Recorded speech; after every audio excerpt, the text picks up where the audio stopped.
नमस्कार, आप देख रहे हैं हमारा खास कार्यक्रम प्रधानमंत्री और बेहद ही खास शो है क्योंकि 2024 का चुनाव सामने है। तो लोकसभा चुनाव से पहले हम लेकर आए हैं बेहद खास कार्यक्रम। नाम आपने सुना, प्रधानमंत्री है। सियासत से जुड़ी खबरें रहेंगी, उनका विस्तार होगा, तस्वीरें होंगी, बयान होंगे, रिपोर्ट भी होंगी। लेकिन शुरुआत सबसे बड़ी चुनावी खबर से करते हैं।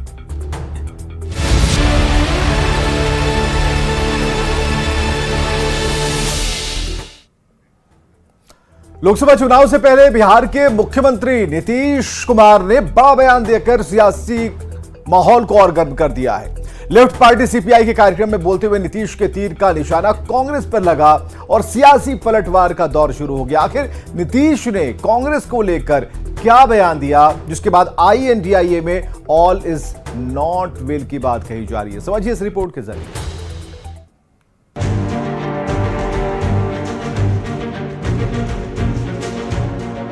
पटना के मिलर स्कूल ग्राउंड में सीपीआई की रैली और समारोह में मौजूद मुख्यमंत्री नीतीश कुमार। तस्वीरें भले ही विपक्षी एकता की नजर आ रही हो, पर इसी मंच से नीतीश कुमार ने ऐसा बयान दे डाला जिसने विपक्षी गठबंधन पर ही सवाल खड़े कर दिए। नीतीश ने कांग्रेस पर निशाना साधा, कह दिया INDIA गठबंधन को मजबूत करने के लिए कांग्रेस को फुर्सत नहीं है, जबकि हमारी कोशिश पूरी मजबूती से लोकसभा चुनाव लड़ने की थी। तो अभी तो जिसको हम लोग कांग्रेस पार्टी को आगे बढ़ाने के लिए हम लोग सब एकजुट होकर काम कर रहे थे, लेकिन अभी उनको कोई इस सब चीज की चिंता है नहीं। अभी तो लगे हुए हैं 5 राज्य के चुनाव, इसलिए 5 राज्य का चुनाव होगा, उसका अपने सबको बुलावेंगे। आजकल कभी कोई चर्चा नहीं हो रही। नीतीश कुमार भले ही निशाना कांग्रेस पर विधानसभा चुनाव को लेकर साध रहे हों, पर नीतीश के इस एक बयान से सियासत बेहद गर्म है। महागठबंधन के नेता नीतीश के बचाव में उतर आए। सभी विपक्षी दलों ने मिलकर इंडिया के रूप में इतना बड़ा गठबंधन बनाया। बिहार में भी जो महागठबंधन का स्वरूप तैयार हुआ, उसमें भी कांग्रेस पार्टी की सहभागिता रही है। 5 राज्यों के विधानसभा के चुनाव हो रहे हैं और उसके बाद फिर से इंडिया अलायंस की बैठक होगी, आगे की रणनीति तैयार होगी। लेकिन कुछ लोग नीतीश कुमार जी के बयान के अलग राजनीतिक मायने निकाल रहे हैं।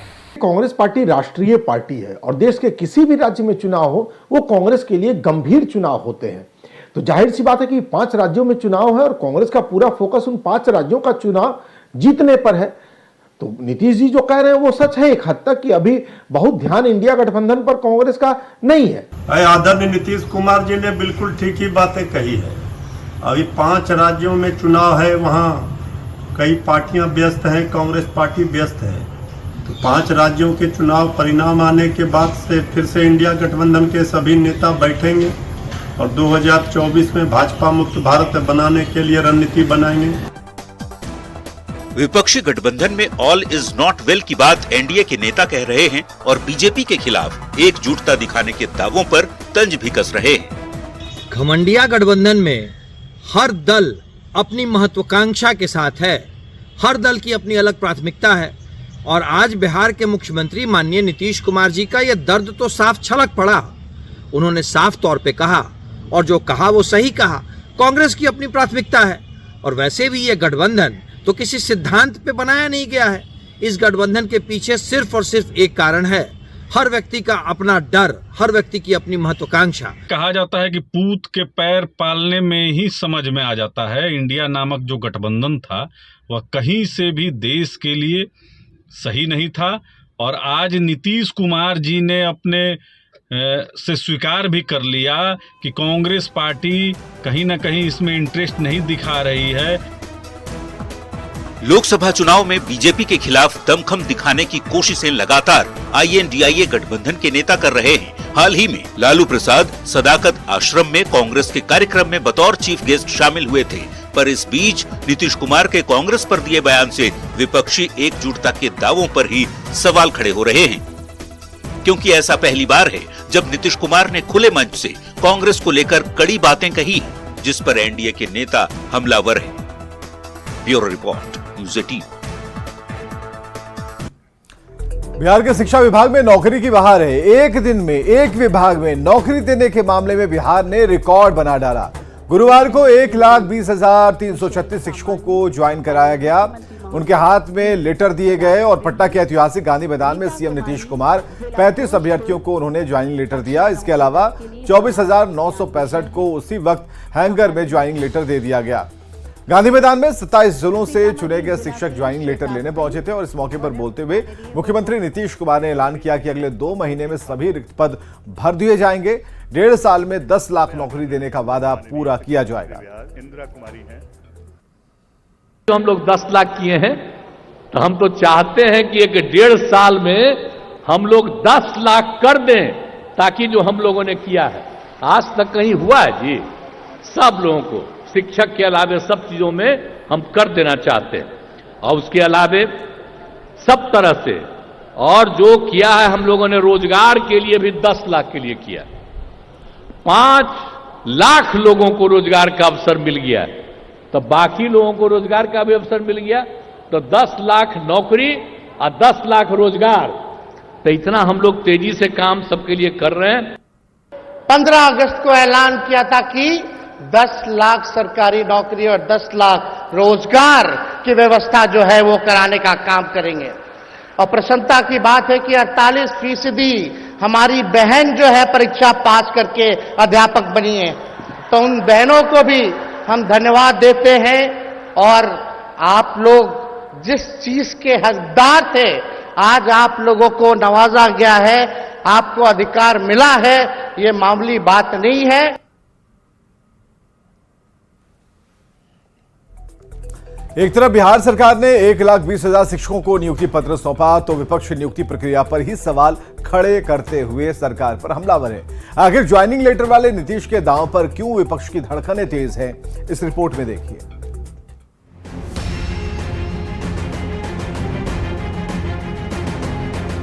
बिहार में शिक्षकों की नियुक्ति को लेकर सियासत तेज है। सरकार एक ओर टीचर्स को नियुक्ति पत्र देकर अपनी सियासी जमीन मजबूत करने की कोशिशों में जुटी है, तो विपक्ष लगातार शिक्षकों की बहाली पर सवाल खड़े कर रहा है। नीतीश कुमार के दोस्त और बिहार के पूर्व डिप्टी सीएम सुशील मोदी ने ज्वाइनिंग लेटर पर सवाल खड़े करते हुए कहा है कि नीतीश ने तेजस्वी को उसकी औकात बता दी है। जो अखबारों में विज्ञापन छपे हैं उसमें कहीं है तेजस्वी यादव का फोटो, तो श्रेय ले रहे हैं। और तेजस्वी यादव ने तो वायदा किया था कि कैबिनेट की पहली बैठक में पहली कलम से और 10 लाख नौजवानों को सरकारी नौकरी दी जाएगी। और 14 महीने के बाद नियुक्ति पत्र जो बंट रहा है। विपक्ष लगातार सवाल उठा रहा है, तो वहीं सत्ता पक्ष के नेता नियुक्ति पत्र को सियासी रंग में रंगने की कोशिश कर रहे हैं। जेडीयू प्रवक्ता नीरज कहते हैं कि आजादी के बाद इतने बड़े पैमाने पर पहली बार शिक्षकों को ज्वाइनिंग लेटर मिला है। आज इनके मेधा पर सवाल खड़ा कर रहे हैं, कह रहे हैं कि ये फर्जी बहाली है। ये तो जो चयनित शिक्षक है, जिन्होंने अपनी मेधा और परिश्रम पर, परीक्षा फल के आधार पर जिनकी नियुक्ति हुई है। नियुक्ति पत्र पर जारी राजनीति के बीच सत्ता पक्ष और विपक्ष के बीच क्रेडिट लेने की होड़ भी लगी हुई है। पहले वादा किया था कि हम जो है चुनाव जीतने के बाद पहला कलम से पहला कैबिनेट में 10 लाख नौकरी देंगे, लेकिन जब नौकरी देने की बात आई तो बिहार से पूरे 14 राज्य से पूरा खोज के आदमी लाके यहाँ पर नौकरी दिए हैं। किसी भी पार्टी का अगर 2-3 पार्टी मिलकर गठबंधन की सरकार है तो हर पार्टी का अपना मैनिफेस्टो हो सकता है, परंतु जब कोई चीज धरातल पर आती है तो उसका सारा श्रेय सरकार और सरकार के मुखिया माननीय मुख्यमंत्री को जाता है। इधर हिंदुस्तानी अवाम मोर्चा के संरक्षक जीतन राम मांझी ने सवाल खड़े करते हुए कहा है कि बिहार सरकार जिन युवाओं को नौकरी से वंचित कर रही है, वो सभी हमारी अदालत में आ रहे हैं।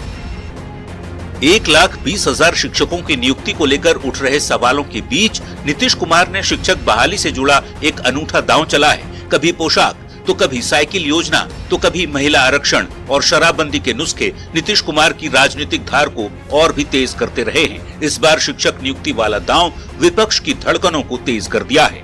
Bureau report, news 18। और शो के सेगमेंट में देखते हैं बयान बवाली, नेताओं के वैसे बयान जिस पर मचा है सियासी घमासान।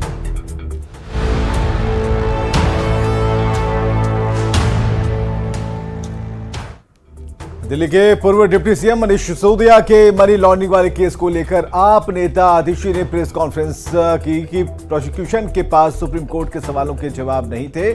कोर्ट ने उनसे बार बार सबूत मांगे। कोर्ट ने कहा अगर ईडी मनी लॉन्ड्रिंग के सबूत नहीं दिखा सकती तो फिर पीएमएलए का सवाल कैसे पैदा होता है।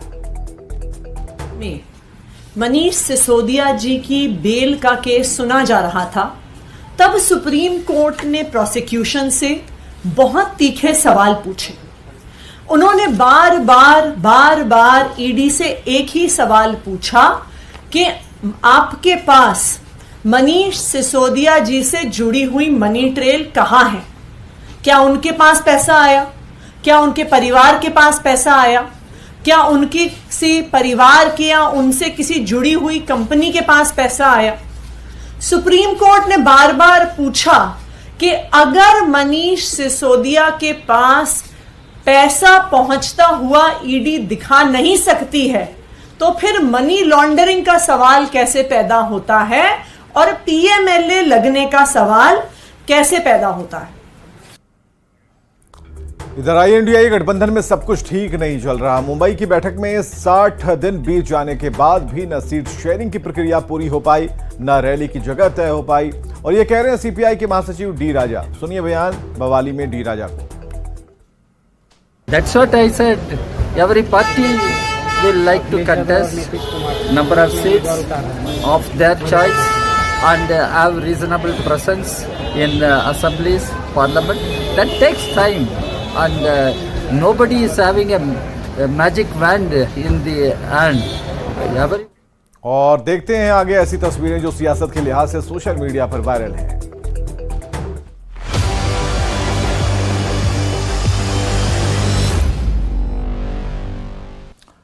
प्रधानमंत्री नरेंद्र मोदी ने एशियाई पैरा गेम्स में शानदार प्रदर्शन के लिए खिलाड़ियों को न सिर्फ बधाई दी बल्कि उनका हौसला बढ़ाया। पीएम ने अपने सोशल मीडिया अकाउंट एक्स पर पोस्ट करते हुए लिखा, कोई वहां से जीत कर आया, कोई वहां से सीख कर आया, आप में से एक भी हार कर नहीं आया। एक भी हार करके नहीं आया है।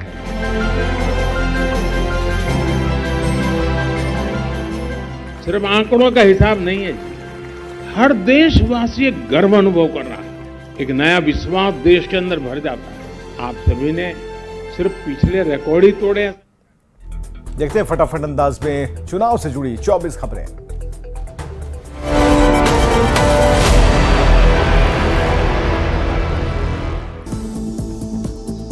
आरजेडी प्रमुख लालू प्रसाद एंड फैमिली की दिल्ली की राउज एवेन्यू कोर्ट में सुनवाई। जमीन के बदले नौकरी मामले में चल रहा है मामला। बिहार के 1,20,336 शिक्षक को मिला ज्वाइनिंग लेटर। पटना के गांधी मैदान में सीएम नीतीश ने शिक्षकों को बांटा नियुक्ति पत्र। शिक्षक बहाली पर डिप्टी सीएम तेजस्वी यादव का बयान, कहा हमने जो कमिटमेंट किया था उसे पूरा किया, आगे भी जारी रहेगा बहाली का सिलसिला। शिक्षक बहाली को लेकर पूर्व डिप्टी सीएम सुशील मोदी का बिहार सरकार पर हमला, कहा 10 लाख नौकरियों का वादा था और मुश्किल से 30,000 को मिली है नौकरी। आरएलजेडी के प्रधान महासचिव माधव आनंद ने नियुक्ति पत्र वितरण पर उठाया सवाल, कहा बिहार के कितने लोगों को नौकरी मिली है इसके आंकड़े जारी करे सरकार। शिक्षक बहाली को लेकर जेडीयू सांसद सुनील कुमार पिंटू ने की सीएम की सराहना, कहा शिक्षकों की नौकरी का सारा श्रेय नीतीश कुमार को जाता है। शिक्षक नियुक्ति पत्र को लेकर बीजेपी के आरोपों पर जेडीयू का पलटवार। पार्टी प्रवक्ता नीरज कुमार ने कहा बीजेपी चयनित शिक्षकों की मेरिट पर उठा रही सवाल। शिक्षक नियुक्ति को लेकर बीजेपी के आरोपों पर जेडीयू के राष्ट्रीय कोषाध्यक्ष और सांसद डॉक्टर आलोक कुमार सुमन का बयान, कहा अच्छे को बुरा साबित करना बीजेपी की पुरानी आदत। एमएलसी जीवन कुमार ने बिहार में शिक्षक नियुक्ति का बीजेपी को दिया श्रेय, कहा बीजेपी ने सदन तक आवाज उठाया इसलिए शिक्षकों को मिल सकी नौकरियां। सीएम हेमंत सोरेन ने 66 पशु चिकित्सकों को बांटा ज्वाइनिंग लेटर। 2021 में शुरू हुई थी बहाली प्रक्रिया, जेपीएससी के माध्यम से हुआ है चिकित्सकों का चयन। पूर्व सीएम और झारखंड बीजेपी प्रदेश अध्यक्ष बाबूलाल मरांडी ने छत्तीसगढ़ के चुनावी रण में झोंकी ताकत। सिमडेगा में बीजेपी को भारी मतों से जीत का ठोका दावा। छत्तीसगढ़ विधानसभा चुनाव के रण में उतरे पीएम मोदी, कांकेर में विशाल जनसभा को किया संबोधित, बीजेपी के लिए वोट की अपील।